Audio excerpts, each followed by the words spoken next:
You guys a quick video here.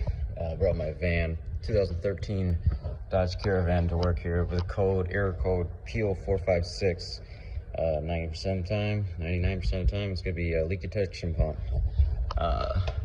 Real quick, I already have the old one out here.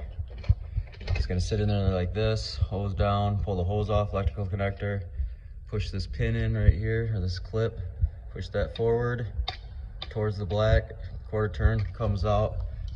Literally reverse process on the new one.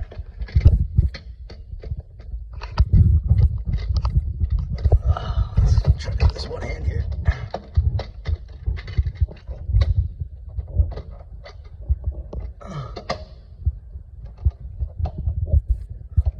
Turn it back in, snap.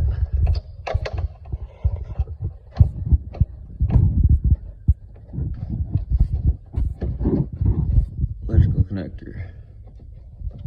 And obviously you want to check your hoses too, just make sure you don't actually have a leak somewhere in one of them, but mine are good. There you go. Takes longer to jack up the car on a hoist, whatever. Had to take it out. Thanks for watching.